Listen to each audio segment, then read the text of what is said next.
So ngayon mga ka-farmers, magpapakain tayo ng mga manok natin.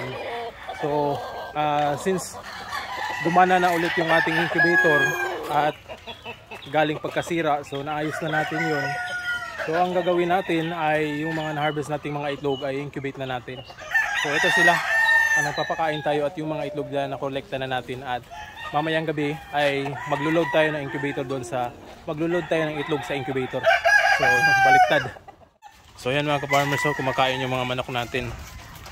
So yung white leghorn natin dito, ito meron pang Rhode Island, at yung mga puti natin na mga matatanda, ito pure white leghorn. Marami din tayong nakukuha ng itlog dito para pang-incubate natin. Dito naman so ito rin mga ka-farmers, madami-dami na ning itlog yung binibigay sa atin. So yung ginamit natin dito na rooster ay yung yung abuhin natin o Orpington Blue, at yung mga babae ay yung Barred Rock. So ang kagandahan dito mga ka-farmers ay nangingitlog na sila almost lahat na. So 6 to 7 eggs ang makukuha ko araw-araw dyan. So marami na tayong mapaproduce nitong mga manok natin na crosses. Alright, dito naman wala tayong nakuha dito mga itlog kasi yung mga native natin ay naglulugon. So yan, dito meron din tayong nakukuhang mga itlog dito sa Black Australorp natin. Malalaki yung mga itlog na nakukuha natin sa kanila dyan. Konti lang yung nakukuha natin. Ewan ko kung bakit konti lang yung iniitlog nila. Ito 3 to 4 eggs a day yung nakukuha natin dito sa pure breed natin na mga Black Australorp. Alright, ito naman mga ka-farmers, madami tayong mga itlog pa rin nakukuha dito sa mga layer natin ng mga manok. Ito yung white leghorn cross ng Black Australorp. So ito yung mga itlog nila. So yan yung nakukuha natin ngayong araw. So i-harvest lang natin yan mamaya. So tapos na silang kumain, mamaya lalagyan ko ito ng tubig para makainom yung ating mga manok. Ayan yung iba, oh. Asil.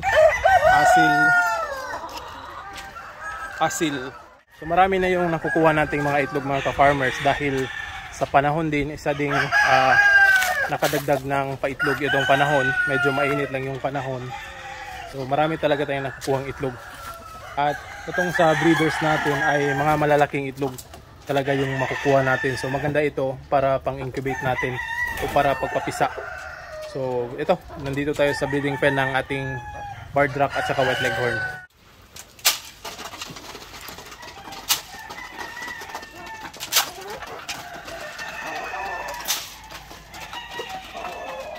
So Barred Rock yung rooster natin dito.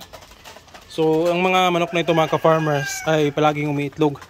Ang kagandahan dito is yan, oh, malalaki talaga yung mga itlog nila. So meron na din ako na-produce nito na siguro 12 yata yun yung mga itlog nila na bagong harvest natin. Kasi yung mga naunang mga itlog ay hindi natin na-incubate dahil sira nga yung incubator natin. So ito, malalaki talaga at lalagyan natin ito ng marking. Ito rin mga shamo natin mga ka-farmers. Hindi pa natin na-transfer ito sa kulungan. Pero ay nagsimula na silang mangitlog. So ito yung itlog. Nung isang araw nakakuha din tayo ng isang itlog dito. So nangingitlog na talaga sila. Ready to lay na yung mga shamo natin. So kung merong bibili nito, ibibenta lang natin itong mga manok na ito. Kung wala naman, ayos lang din at kagamitin natin ito. Yan, o. Malakas nilang kumain.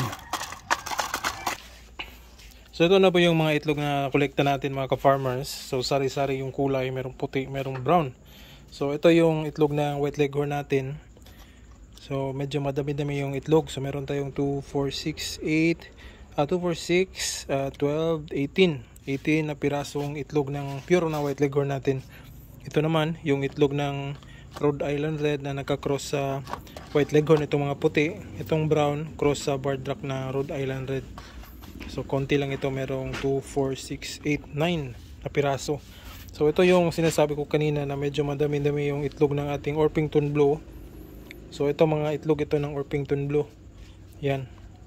Meron pa dito na nakuha natin kanina. So ito yung Orpington Blue, yung rooster natin na ginamit, at saka bardak yung mga inahin. Tsaka meron tayong pailan-ilan dito na Black Australorp. Ito mga Black Australorp ito. Yan. So yan, malalaki yung itlog ng Black Australorp natin. At ito naman yung itlog ng yung rooster na ginamit natin dito. Yan, meron akong nilagay na marking. Yung Bardrack yung rooster, at saka White Leghorn yung mga inahin na ginamit natin. So ito yung sinabi ko kanina na mga malalaki talaga yung kanilang itlog. Yan o. Sobrang laki. So kumpara natin dito, ito meron tayong isang Black Australorp. Ganito kalaki yung mga itlog na puti. So ito yung ilo-load natin sa incubator. Siguro aabot na itong almost 3 tray na yung lalagay natin sa incubator, at hopefully madami tayong mapapisa dito na mga sisiw. So yan. So presko pa ito, mga siguro 4 days na collection. Pwede pa itong dagdagan bukas, pero baka mamaya ilo-load na natin to sa incubator. Alright. So ito yung itlog mga ka-farmers, at ito yung ginawa natin na incubator. Yan, hindi pa tayo tapos. So matagal-tagal pa ito. Siguro abot pa tayo dito ng mga ilang araw. So yan. So at least nalagay na natin yung mga tray. So yan. So ganyan yan mga ka-farmers. Dito tayo maglalagay ng mga itlog. Tapos ilalagay natin dito sa tray. Yan. So manual lang ito mga ka-farmers, at hindi tayo maglalagay ng turner dito. So mano-mano lang ng paikot ito. So every 4 hours tayo magbabaliktad. So yan. So sabay na yan, iikot. So medyo may kabigatan yung incubator natin dahil metal ito. So mag-upload lang ako ng video, ng full na video nito na paano paggawa. So wala pang fan, at yung thermostat, yung pintuan dito pa, hindi pa tapos. Yan, pero meron ng glass. So manipis lang yung glass. So yan yung isasalpak natin dito.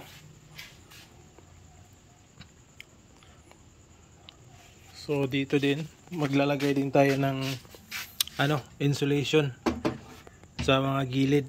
So ito yung nabili natin na pang insulate para hindi makalabas yung init sa loob. So doble pala ito. So i-staple lang natin ito dito mga ka-farmers sa mga gilid-gilid, at good to go na yan. Alright.